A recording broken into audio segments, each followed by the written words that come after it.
the Senate Judiciary Committee has an independent authority to investigate. They are under the purview of the Judiciary Committee, and Justice Roberts raised separation of powers questions and said he wouldn't come in. However, we still don't know who paid off $700,000 in Brett Kavanaugh's sort of magically disappearing debts. Right. We still don't know the full extent of the Crow relationship financially with Clarence Thomas. We still don't know the extent to which Clarence Thomas's wife has been involved in insurrection and other political endeavors. Yeah. We still don't know about Justice Roberts' wife, who apparently took in $10 million in fees as a headhunter in connection in an elite law firm, according to whistleblower documents. And then there's also Gorsuch. They're selling and buying properties from people with business before the court. They are acting like a little tin pot elite that can do whatever they want. They have no ethical boundaries, and yet they're whining and complaining, including Alito, that no one trusts them and that no one likes them. No one likes them. Everybody hates me. I think I'll eat a worm. Nobody trusts them because they're not trustworthy, because they are making backroom deals, because they are selling land to the head guy at Greenberg Traurig, okay, which is one of the most gigunda law firms and lobby shops, by the way, in the history of law firms and lobby shops. And they're not disclosing any of it. Where it says purchaser, the lines are left blank. Where it says how much did your wife make, Clarence leaves the line blank. He doesn't report that Harlan Crow owns his mommy's house and that Harlan Crow can kick 94-year-old Clarence Thomas's mother to the curb anytime he wants. No one knows who paid Brett Kavanaugh's debt, $700,000. And now we find out that Robert's wife is sitting at the table with elite law firms who are kicking money to her, saying, pick us somebody that can argue in front of your husband. Pick us somebody. Oh, my God. You know what? You know why we're finding this stuff out, don't you? Whistleblowers, baby. People are upset with what they see and what is going on at the Supreme Court, and they're saying something about it. But you got to understand, the Supreme Court isn't running itself like some tin pot, anything. They're running themselves like they're a monarch, like it's it's a monarchy, and they're the kings. And there is no, as long as they are the law, then there is no law. That is a horrible place for a representative democracy or republic to be. That just sucks. That just cannot, we can't survive it. That's just the long and short of it. We just cannot survive something like that.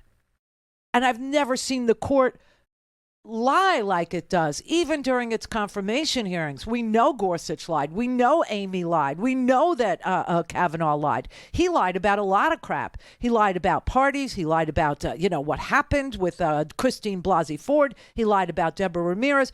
But he also lied about debt, and he lied about precedent on precedent. Gorsuch, too. Precedent on precedent. Why? Roe is settled law, and it's been, doubled down on by Casey. And so there's no way to undo. And what do they do as soon as they're the majority? And it's the only place in the government that really represents a majority, right? Everybody else, it's gerrymandered majorities. So they're representing a minority of America, and it looks like a majority. But the Supreme Court is 6. It really is 6 of them. And this is what they're doing. They're taking away rights, one after the other, after the other, after the other. They're taking away 23-year-old drugs. They're taking away the authority of the Food and Drug Administration. They're going to take away the authority of the EPA. You watch. That's how they have union busted with the Janus decision. They have said money is speech in Citizens United. They have said that women are, second-class citizens in this country. I mean, there's really very little left for them to take, but they'll figure it out. They'll figure it out. But they feel that they're above the law beyond question, beyond even a look-see, right? They're running their place like with the attitude of a king or the attitude of a monarch, the attitude. I mean, and you know why? You know why? Well, they know who controls the House. That's number one. But number two, they understand in order to be removed from their lifetime appointment. Oh, God. They know that they would have to see 2/3 of the Senate remove them, and we don't even have 60. And this is what tells them that they can get away with anything. The House being in Republican hands tells them they can never be impeached, and the Senate requires 2/3, so they think that they have absolute power. And in this case, you can see that absolute power corrupts absolutely.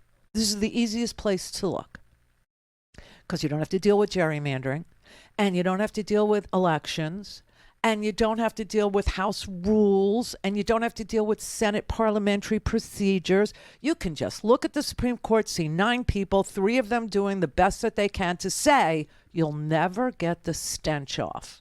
Remember that?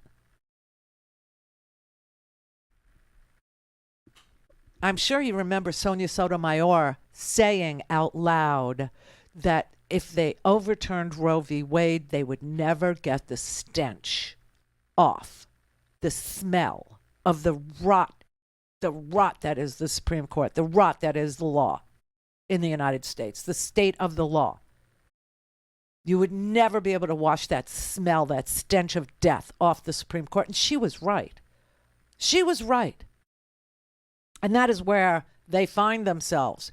But they know nothing can touch them as long as the House remains in Republican hands, and we don't have 60 in the Senate. We don't have a majority in the Senate to remove them.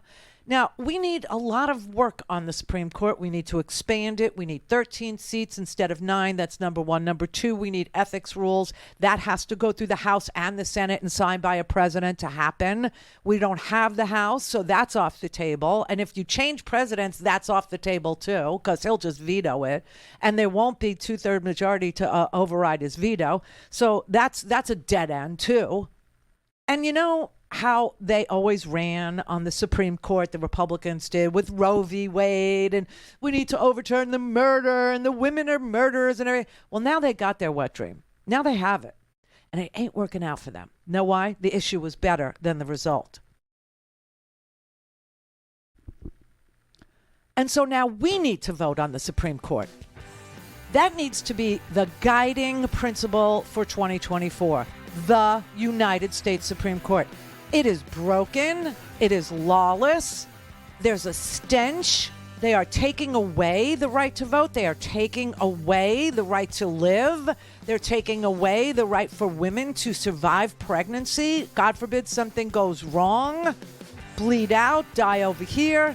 They're taking away early abortion with the mifepristone ban. They're taking away the Food and Drug Administration's authority to say what is safe and effective and what isn't. You know this guy that's running for president as a Republican, Vivek Ramaswamy? Yeah, well, he was on the TV this weekend talking some more. And I thought, let me see where he comes from. Big Pharma, baby. Big Pharma. Don't have time to listen to the live show? Want to hear more on your schedule? Go to randyrhodes.com and buy a stinking podcast.